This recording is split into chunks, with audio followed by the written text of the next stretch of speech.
One day after the Martin Luther King Jr. holiday in the U.S., CNN 10 is kicking off a new week of news coverage. I'm Carl Azus. Thank you for watching.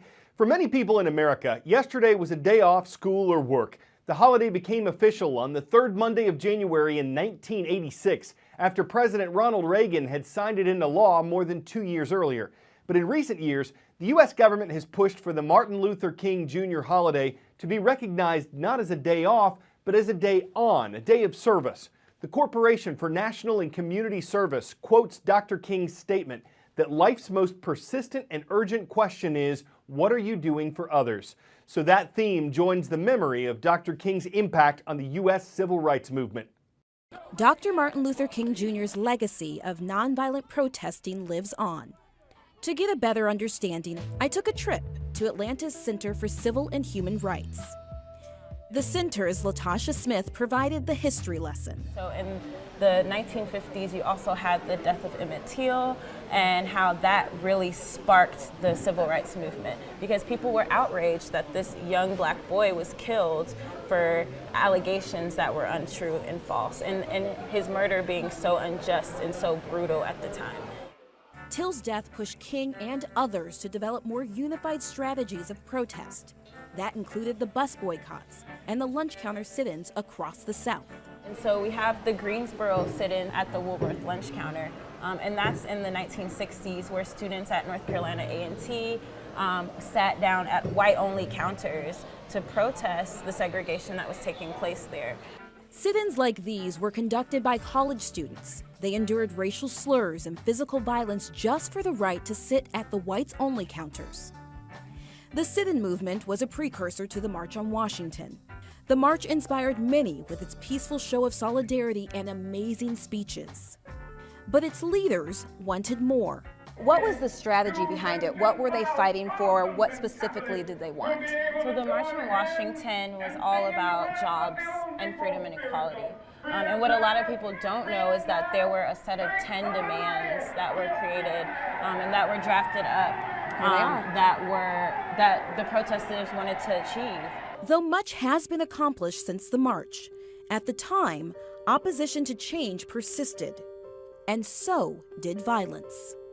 The Birmingham church bombing, Bloody Sunday, Martin Luther King was shot and was killed tonight, remember? And the murder of the movement's leader set the country on fire. The nation of China is reportedly planning to spend more than $2.5 billion this year to fight air pollution in its capital city, Beijing. Last month, it was under a red alert, China's strongest warning about air pollution.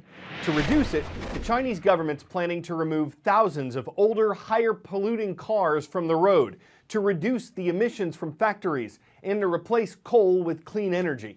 There are steps that people who live in Beijing can take to clean the air at home, but in a city where the average salary is under $17,000 per year, this won't be an option for most people. Before I came to Beijing, I would never imagine that my routine will so close to carefully measure the pollution around every corner of life. To prove a place for pollution, there's a few things to consider. The level of PM 2.5 to make sure the level is low. But on the other side, if you seal very well your house, levels of CO2 will start to go really, really, really high.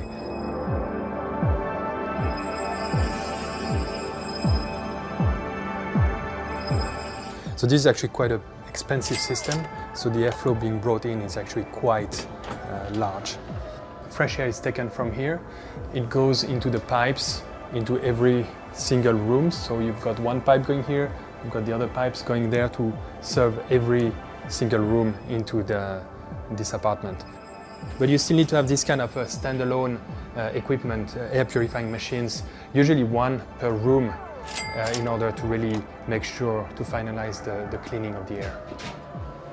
From the moment you open your eyes until the moment you rest in the evening, every corner you have to pay really attention to the air, to the water, to the food you eat. It's like here's an alarm constantly ringing,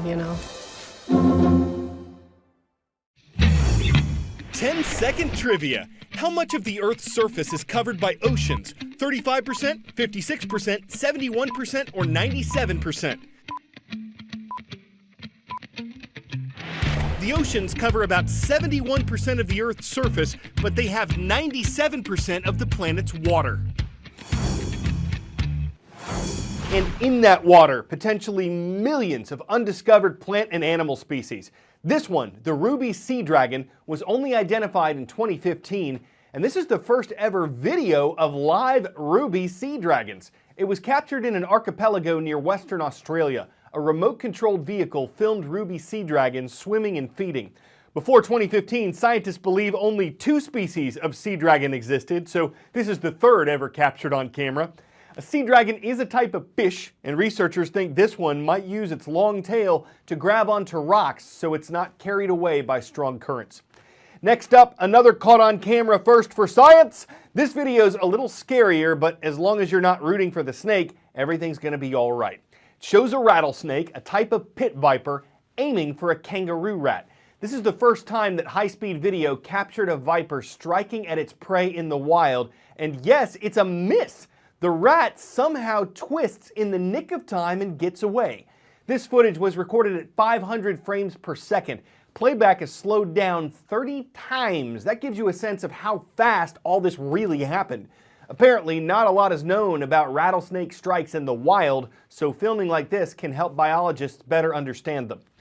Well, the circus is leaving town, but this time it's not coming back.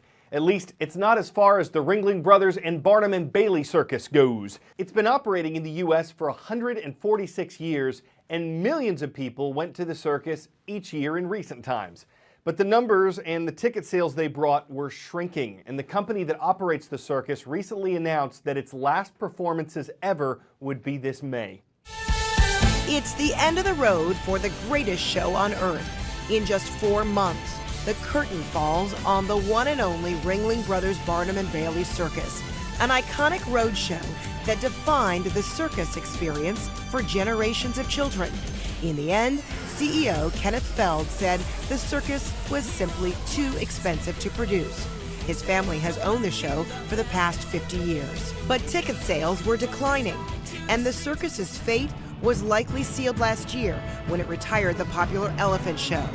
Feld said then it was inevitable. There is a saying, and it's been around for a long time, you can't fight City Hall. And we found that to be the case in this situation.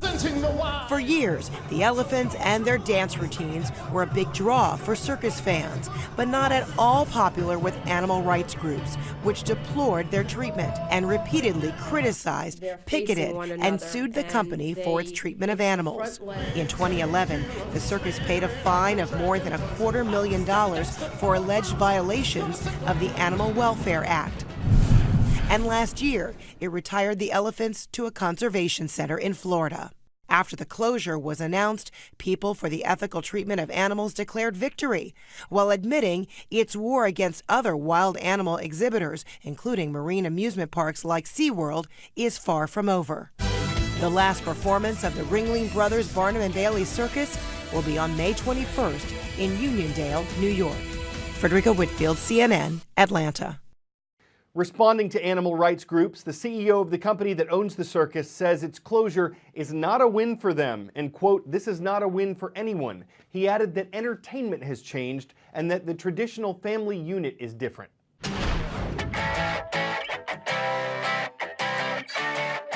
Some people struggle to balance a book or maybe some fruit on their heads. Earning a perfect 10 out of 10 today, this guy makes it look easy to balance another person on his head. But it's not just the balancing here, it's the Guinness World Records set when 2 Vietnamese circus performers and brothers went head-to-head and ascended the 90 stairs of St. Mary's Cathedral in Girona, Spain. They did it in 52 seconds. So when 2 athletes put their heads together, it's possible for them both to win a staring contest. And whether you call that head over heels or head under heels, it invited a lot of stares when they headed upstairs and stared headlong into a new world record. I'm Carl Azus for CNN